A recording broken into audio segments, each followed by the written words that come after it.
CBSE class 10th के history book से आज हम लोग पहला चैप्टर कर रहे हैं। इस चैप्टर का नाम है the rise of nationalism in Europe. इसका हिंदी अर्थ हुआ यूरोप में राष्ट्रवाद का उदय। मेरे हिसाब से इस चैप्टर का एक और टाइटल हो सकता था कि राजतंत्र से राष्ट्रवाद का दौर। सबसे पहले हम लोग नेशनलिज्म के अर्थ को जानेंगे। कई दफा ऐसा होता है कि एक वर्ड का अलग अलग लोगों के लिए अलग अलग अर्थ होता है। नेशनलिज्म के अर्थ को जानने के लिए हम लोग दो तरह के लोगों को अपने दिमाग में रखेंगे। पहले कैटेगरी में उन लोगों को डालेंगे जो लोग एब्सोल्यूट मोनार्की मतलब निरंकुश राजतंत्र द्वारा सताए गए लोग हैं, और दूसरे कैटेगरी में हम लोग उन लोगों को डालेंगे जो एक स्वतंत्र देश के नागरिक हैं। तो पहले कैटेगरी के अनुसार वैसे लोग जो एब्सोल्यूट मोनार्की निरंकुश राजतंत्र द्वारा सताए गए लोग हैं, उनके लिए जो है वो नेशनलिज्म का अर्थ होता है।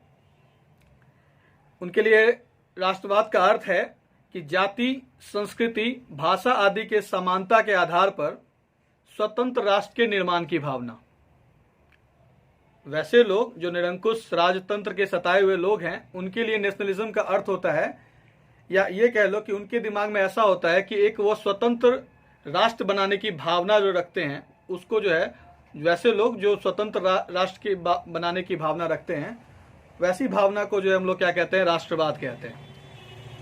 तो जो लोग एब्सोल्यूट मोनार्की के सताए हुए लोग हैं, उनके लिए जो है उनके अनुसार राष्ट्रवाद का अर्थ होता है जाति, संस्कृति, भाषा आदि के समानता के आधार पर एक स्वतंत्र राष्ट्र का निर्माण।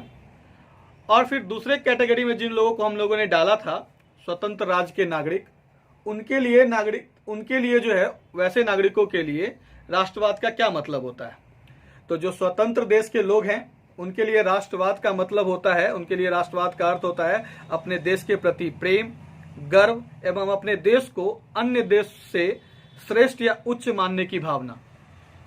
उनके लिए राष्ट्रवाद का क्या मतलब होता है? जो लोग स्वतंत्र देश के नागरिक हैं, उनके लिए राष्ट्रवाद का अर्थ है अपने देश के प्रति प्रेम, गर्व और अपने देश को अन्य देशों से ऊंचा मानने की जो भावना है, ऐसे लोगों में ये बातें होती हैं। और इन्हीं भावना को क्या कहते हैं? ऐसे लोग के लिए ये भावना जो है वो राष्ट्रवाद की भावना कहलाती है। आप एग्जाम्पल के तौर पर देख लो कि जब आपके देश में विपत्ति आती है तो कुछ लोग दुखी होते हैं। जब आपका देश तरक्की कर रहा होता है तो आप क्या होते हो? खुश होते हो। जैसे कि कोई भी हमला होता है, पुलवामा अटैक हो गया या किसी तरह का हमला होता है, आर्मी को बहुत ज़्यादा नुकसान होता है, तो आप क्या करते हो? आर्मी वेलफेयर फंड में अपनी तरफ से जो भी सहयोग होता है वो करते हो। अभी कोविड चल रहा था तो कोविड रिलीफ फंड में आपने पैसा डाला। तो इस तरह की भावना, देश के तरक्की में खुश होने की भावना, देश जब विकट परिस्थितियों में हो तो देश की साथ देने की भावना क्या कहलाती है? राष्ट्रवाद कहलाती है। अब नेशनलिज्म का अर्थ तो क्लियर हो गया। दो तरह के लोग होते हैं और दोनों तरह के लोगों के लिए राष्ट्रवाद की अलग अलग भावना होती है। निरंकुश शासन में तपे लोगों के लिए राष्ट्रवाद की भावना एक नए राष्ट्र के निर्माण को लेकर के होती है, जबकि वैसे लोग जो स्वतंत्र देश के नागरिक हैं वो लोग चाहते हैं कि एक ऐसा, उनके लिए जो स्वतंत्र देश के नागरिकों के लिए राष्ट्रवाद का मतलब होता है राष्ट्र के प्रति प्रेम की भावना, विपत्ति में दुखी होने की भावना, है ना, देश तरक्की करे तो खुश होने की भावना राष्ट्रवाद कहलाती है। इस चैप्टर की शुरुआत में आप एक पिक्चर देखते हो, फ्रेडरिक सॉर्यू ने बनाया है ये पिक्चर। अब कोई भी चीज कोई आर्टिस्ट बनाता है, कोई भी आर्टिस्ट जो है वो कोई चीज बनाता है, कोई पिक्चर बनाता है, कोई गायक गाना लिखता है।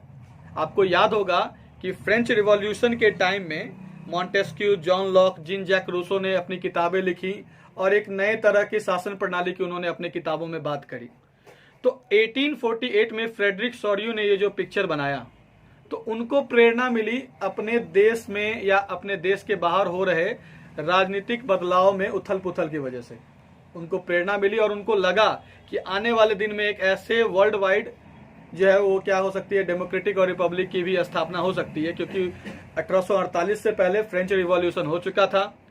यूनाइटेड स्टेट्स, स्विट्जरलैंड जैसे देश लोग जो हैं वो नेशन स्टेट्स बन चुके थे, और कई सारे देश में रहने वाले लोग भाषा के आधार पे, साम्राज्य के आधार पर, भाषा के आधार पे, एक टेरिटरी के आधार पर लोग चाहते थे कि क्या हो, उनका राष्ट्र का निर्माण हो, निरंकुश शासन से उनको क्या मिले, छुटकारा मिले। तो इन्हीं बातों से प्रेरित होकर फ्रेडरिक सॉर्यू को लगा कि एक जमाना आएगा, एक समय आएगा जब पूरे वर्ल्ड वाइड में क्या होगी, पूरे वर्ल्ड वाइड में क्या होगी, डेमोक्रेटिक रिपब्लिक होगी, है ना, और वर्ल्ड वाइड डेमोक्रेटिक होगी और सोशल रिपब्लिक होगी, उनको लगा। और उन्होंने अपनी इसी कल्पना के आधार पर, कल्पना का आधार क्या था, आसपास के देशों में, आसपास के टेरिटरी में हो रहे बदलाव, क्रांति, इन सब से प्रेरित होकर इन्होंने सोचा कि एक समय आएगा जब पूरे वर्ल्ड में क्या होगी, डेमोक्रेसी होगी और सोशल रिपब्लिक होगा, राष्ट्रों के बीच संधि होगी। तो इसी कल्पना के आधार पर उन्होंने क्या करी, एक चित्रकारी करी। और इस चित्रकारी को आपको इसके प्रीफेस में, the rise of nationalism in Europe के प्रीफेस में ये पिक्चर आपको दे रखा है और इसी पिक्चर को एक्सप्लेन करी गई है। और फिर बाद में बताया गया है कि इस चैप्टर में राइज ऑफ नेशनलिज्म के इस टॉपिक के अंतर्गत आप क्या क्या पढ़ोगे। आई बात समझ में? तो अब हम लोग जरा सा पिक्चर को एक्सप्लेन करने की तरफ बढ़ते हैं। तो फिगर 1 है the dream of world wide democratic and social republics, the pact between nations, a print prepared by Frederic Sorrieu 1848। तो फ्रेडरिक सॉर्यू, जैसा कि मैंने आपको पहले बताया, एक फ्रेंच आर्टिस्ट थे और उन्होंने 1848 में ये पिक्चर बनाई थी। और इस पिक्चर का नाम उन्होंने दिया था the dream of world wide democratic and social republics hyphen the pact between nations. उन्होंने इस पिक्चर का क्या नाम दिया, विश्वव्यापी प्रजातांत्रिक और सामाजिक गणराज्यों का स्वप्न और राष्ट्रों के बीच संधि, राष्ट्रों के बीच मिलन, राष्ट्रों के बीच सहयोग की भावना। अब जैसा कि आप जानते हो कि डेमोक्रेसी जो होता है, डेमोक्रेसी का मतलब होता है लोकतंत्र, लोकतंत्र का मतलब होता है जनता का, जनता के लिए, जनता द्वारा शासन। रिपब्लिक वो होता है, रिपब्लिक में राजतंत्र नहीं होता है, रिपब्लिक में राजतंत्र, राजा शासन नहीं करता है, कोई एक आदमी शासन करने वाला नहीं होता है। कोई भी जो शासन करता है, जैसे सरकार के 3 अंग होते हैं, तो सरकार के तीनों अंग पर के अनुसार शासन चलता है, जुडिशरी, लेजिस्लेटिव, एग्जीक्यूटिव। और ये भी कैसे शासन चलाएंगे ये भी तय कौन करता है, कॉन्स्टिट्यूशन तय करता है। कॉन्स्टिट्यूशन क्या करता है, तय करता है। तो जिस देश का अपना संविधान हो, जिस देश में शासन प्रणाली जो है वो कॉन्स्टिट्यूशन के आधार पर चलती हो, वैसा देश क्या कहलाता है, रिपब्लिक कहलाता है। वैसा देश क्या कहलाता है, रिपब्लिक कहलाता है। और ऐसे देश में, जो देश रिपब्लिक होती है, उसमें देश का जो सर्वोच्च पद पर आसीन जो लोग होता है, वो प्रत्यक्ष या अप्रत्यक्ष रूप से उसका चुनाव कौन करती है, जनता करती है, लोग करते हैं। तो ये डेमोक्रेसी और रिपब्लिक का अर्थ आप लोगों ने जान लिया। जैसे हमारा जो देश है इंडिया, वो आपको आजाद हुआ 15 अगस्त 1947 को। संविधान कब बना, संविधान बना आपको 26 नवंबर 1949 को बना। इसको बनने में 2 साल 11 महीने 18 दिन लग गए थे। ये जो संविधान जो बनकर तैयार हुआ 26 नवंबर 1949 को, इसका कुछ हिस्सा उसी दिन लागू हो गया था, लेकिन बाकी का हिस्सा जो है वो 26 जनवरी 1950 को क्या हुआ, लागू हुआ। ठीक है, तो इस वजह से जो है वो क्या हुआ कि 1950 से हमारा देश जो है वो गणतंत्र घोषित हुआ। ठीक है, आप एक बात ध्यान रख लो, उन दिनों जो है वो प्रिंटिंग की व्यवस्था नहीं थी, तो कॉन्स्टिट्यूशन तो भीमराव अंबेडकर और उनकी टीम ने लिखा, लेकिन कैलीग्राफी का काम जो है, भारतीय संविधान की कैलीग्राफी का काम, हाथ से लिखने का काम जो है, बिहारी नारायण रायजादा ने की थी। ये नाम आप याद रखना। ड्राफ्ट करने का काम भीमराव अंबेडकर ने किया था और कैलीग्राफी से लिखने का काम 22 लैंग्वेज में लिखा गया था संविधान, है ना। ये किसने किया था, बिहारी नारायण रायजादा ने किया था। तो चलिए अब हम लोग इस फिगर 1 को समझें। इन 1848 फ्रेडरिक सॉर्यू और French artist prepared a series of 4 prints visualizing his dream of a world made of democratic and social republics, as he called them. The first print of the series shows the peoples of Europe and America, men and women of all ages and social classes, marching in a long train and offering homage to the Statue of Liberty as they pass by it. तो 1848 में Frederick सॉर्यू, जो कि एक French artist थे, उन्होंने 4 चित्रों की एक श्रृंखला बनाई, मतलब एक के बाद एक श्रृंखला बनाई। एक पहला जो चित्र, दूसरा चित्र पहले से जुड़ा हुआ था, तीसरा चित्र दूसरे से जुड़ा हुआ था। तो 1848 में फ्रेंच फ्रेंच आर्टिस्ट फ्रेडरिक सॉर्यू ने 4 चित्रों की एक श्रृंखला बनाई और उसमें अपने स्वप्न की क्या करी, कल्पना करी कि एक समय आएगा कि ऐसा होगा, और इसका नाम क्या दिया इन्होंने, world wide democratic and social republics, इसका नाम दिया।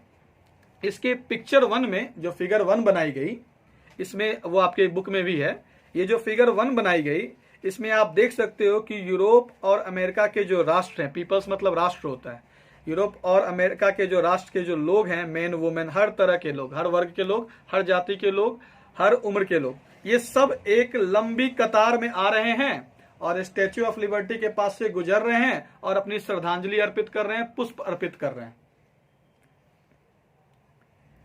As you would recall, artists of the time of the French Revolution personified liberty as a female figure.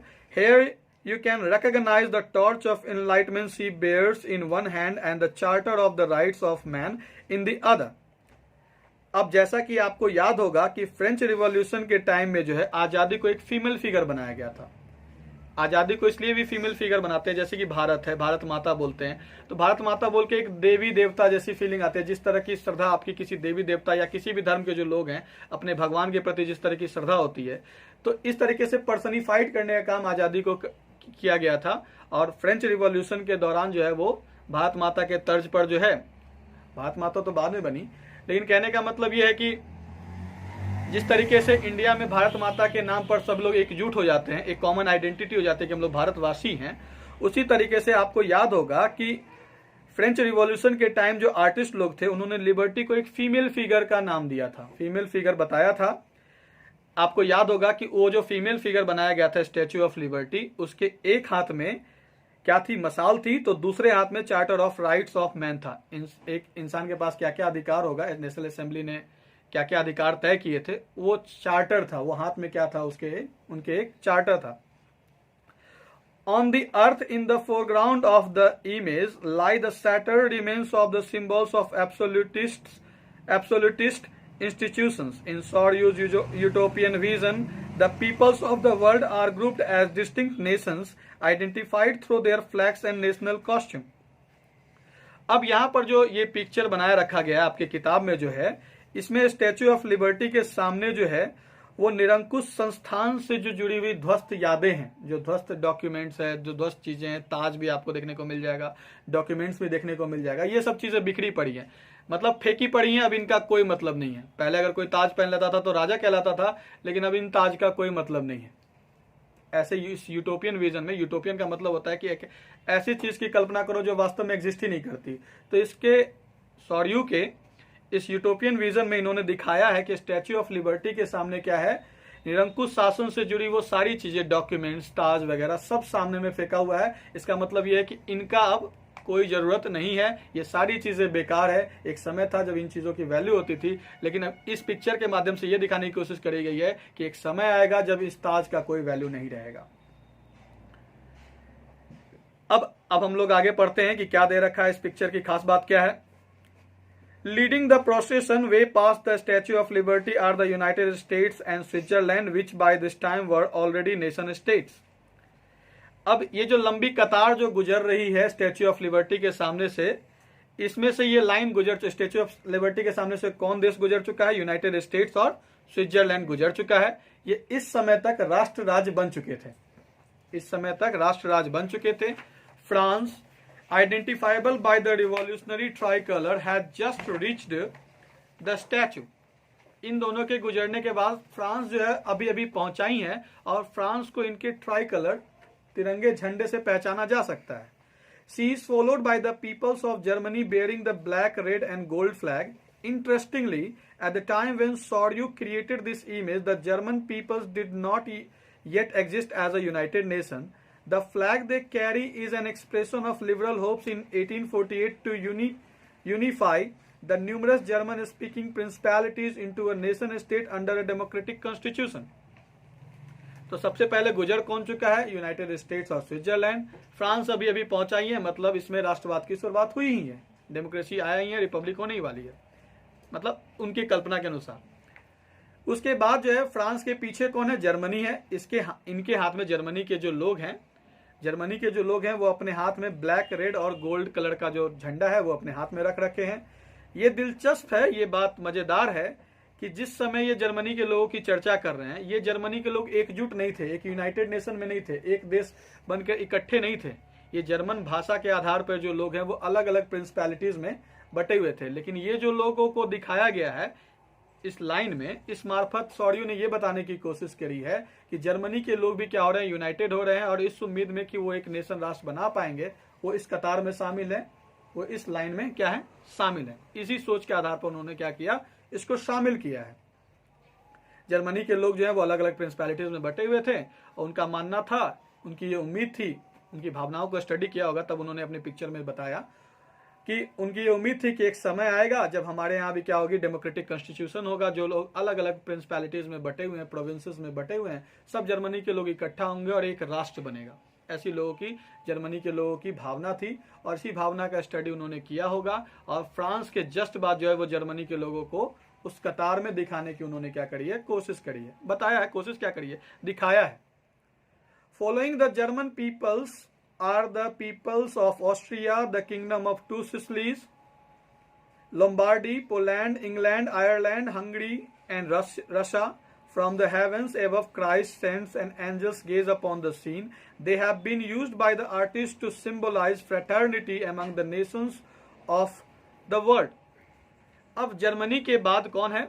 Germany के बाद ऑस्ट्रिया के राष्ट्र है, और टू सिसिलीज है, लोम्बार्डी है, टू सिसिलीज की किंगडम है, लोम्बार्डी के लोग है, पोलैंड, इंग्लैंड, आयरलैंड, हंगरी, रसा के लोग हैं। इस पिक्चर में ऊपर से दिखाया गया है कि क्राइस्ट, सेंट्स, एंजल्स जो है वो इस सीन को बड़े प्यार से देख रहे हैं, बड़े प्यार से देख रहे हैं। यहाँ सभी धर्म के लोगों को, सभी देश के में माने जाने वाले देवी देवताओं को ऊपर दिखाया गया है और ये फ्रेटर्निटी का, भाईचारे के प्रतीक को दर्शाने के लिए उन्होंने ऐसा दिखाया अपनी पिक्चर में। अब है इस चैप्टर में आप क्या पढ़ने जा रहे हो, इस चैप्टर में आप क्या पढ़ोगे उस चीज की चर्चा है। The chapter will deal with many of the issues visualised by Sorrieu in figure 1। During the 19th century, patriotism emerged as a force which brought about sweeping changes in the political and mental world of Europe. The end result of these changes was the emergence of nation state in place of multinational dynastic empires of Europe. ये जो chapter है उसमें उन बातों का वर्णन है जो सॉर्यू ने कल्पना करके बताई थी। क्या क्या हुआ, जो राजतंत्र से नेशनलिज्म की ओर तक का सफर था उसके बीच क्या क्या घटनाएं घटी, उन चीजों का क्या है वर्णन इस चैप्टर में आपको पढ़ने को मिलेगा। ये जो चैप्टर है उसमें बहुत सारे मुद्दों जिसकी कल्पना फ्रेडरिक सॉर्यू ने की थी, उन मुद्दों की चर्चा आपको इस चैप्टर में मिलेगी। 19th सेंचुरी में, 19th सेंचुरी का मतलब होता है 1801 से 1900 ईस्वी तक, 1801 से 1900, 1801 से 1900 के बीच, 19th सेंचुरी के बीच नेशनलिज्म जो है वो एक ताकत के रूप में उभरी। नेशनलिज्म जो है वो एक ताकत के रूप में उभरी और इसने भारी बदलाव किए पॉलिटिकल और mental world of Europe, Europe के राजनीतिक और मानसिक दुनिया में काफी बड़ा बदलाव किया नेशनलिज्म की इस भावना ने। आपको याद होगा कि किस तरीके से नेशनलिज्म की भावना ने फ्रांस में किस तरीके से फ्रेंच रिवॉल्यूशन स्टार्ट कराया और किस तरीके से मोनार्की कॉन्स्टिट्यूशन आया, फिर डेमोक्रेसी आई। हालांकि ये बात और है कि नेपोलियन ने फिर से मोनार्की ले आया। खैर उस चीज को हम लोग आगे पढ़ेंगे। तो इस चैप्टर में उन मुद्दों की चर्चा है जिसकी कल्पना फ्रेडरिक सॉर्यू ने अपने पिक्चर के माध्यम से करी। 19th सेंचुरी में जो है, 19th सेंचुरी के दौरान जो है वो नेशनलिज्म जो है वो एक ताकत के तौर पर उभरा और इससे यूरोप की पॉलिटिकल और मेंटल वर्ल्ड में भारी बदलाव आया और इसका इन रिजल्ट ये हुआ कि जो बहुराष्ट्रीय वंश के आधार पर जो साम्राज्य थे यूरोप में, उनके जगह क्या हुआ, नेशन स्टेट का निर्माण हुआ। मतलब जो अलग अलग राजा जो है वो प्रांत बाय प्रांत अपना राज्य करते थे, इन जगहों को मिलाकर अलग अलग इनको हटा दिया गया और इसकी जगह पर राष्ट्र राज्य का निर्माण हुआ। The concept and practices of a modern state in which a centralized power exercise sovereign control over a clearly defined territory had been developing over a long period of time in Europe.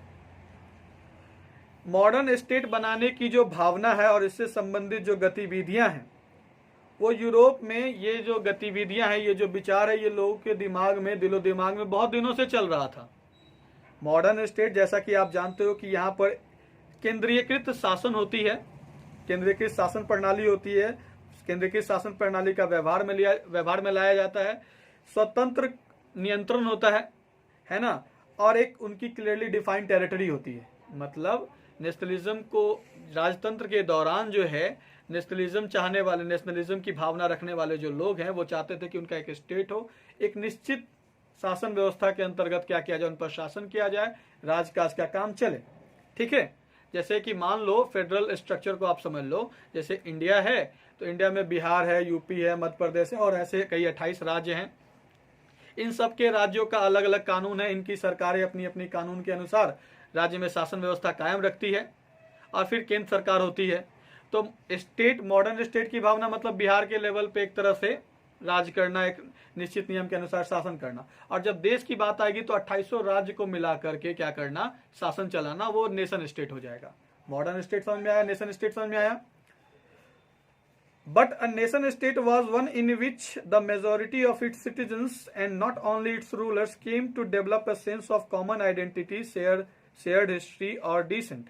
लेकिन जब राष्ट्र बनाने की बात होती है तो राष्ट्र बनाने की बात तब साकार होती है जब इस देश के सारे लोग ही नहीं बल्कि राजा महाराजा सब लोग जो है वो एक जगह इकट्ठा हो, है ना, उनकी एक कॉमन आइडेंटिटी हो। जैसे कि आप कहते हो हम बिहारी हैं, हम उत्तर प्रदेश के हैं, हम मध्य प्रदेशी हैं, हम पंजाबी हैं, हम यहाँ से बिलोंग करने वाले हैं, वहाँ से बिलोंग करने वाले हैं, लेकिन आखिर में जब आप कहते हो कि हम भारतीय हैं तब आप एक नेशन को रिप्रेजेंट करते हो। लेकिन जब आप कहते हो कि बिहारी हैं, हम पंजाबी हैं, तो आप एक स्टेट को क्या करते हो, रिप्रेजेंट करते हो। तो वही बात बताने की कोशिश करी गई है कि मॉडर्न स्टेट का जो विचार था, जो गतिविधियां थी, वो यूरोप में तो लंबे समय से चल रही थी। मॉडर्न स्टेट में क्या होता है, सेंट्रलाइज पावर होती है जिसकी सॉवरिन कंट्रोल होती है, स्वतंत्र नियंत्रण होता है और इसकी एक डिफाइंड टेरिटरी होती है।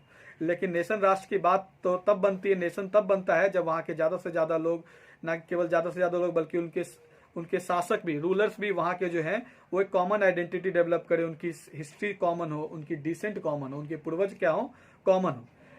This commonness did not exist from time immemorial. लेकिन ये कॉमननेस हमेशा से नहीं था, ये टाइम से चला नहीं आ रहा था। ये कॉमननेस आया, कैसे आया? It was force through struggles, through the actions of leaders and the common people.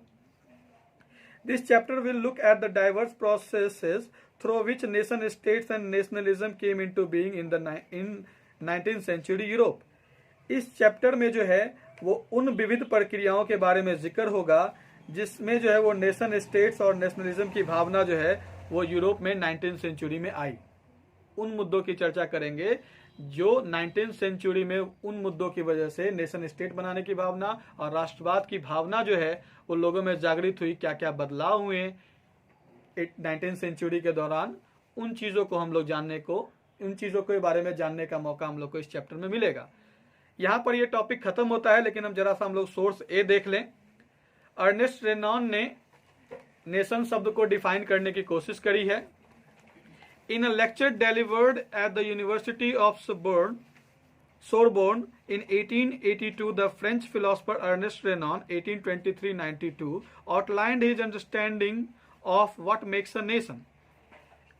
1882 में सोबर्न के एक यूनिवर्सिटी में एक लेक्चर डिलीवर किया गया था और ये लेक्चर डिलीवर करने का काम, ये लेक्चर देने का काम एक फ्रेंच फिलोसोफर अर्नेस्ट रेनॉन ने किया था, जिनका जन्म 1823 में हुआ था, इनकी मृत्यु 1892 में हुई थी। उन्होंने ये डिफाइन किया था कि व्हाट इज अ नेशन, एक नेशन क्या है। और इनका ये जो एस्से है, ये जो लेक्चर है वो एस्से के रूप में छापा गया और कई लोगों ने इसको पढ़ा। In this essay Renan criticises the notion suggested by others that a nation is formed by a common language, race, religion और territory। इस एस्से में रेनॉन ने क्या करी है, आलोचना करी है उस विचारधारा की जो विचारधारा दूसरे सारे लोगों के दिमाग में है कि एक राष्ट्र तब बनता है जब उसकी कॉमन लैंग्वेज हो, रेस हो, रिलीजन हो और टेरिटरी हो।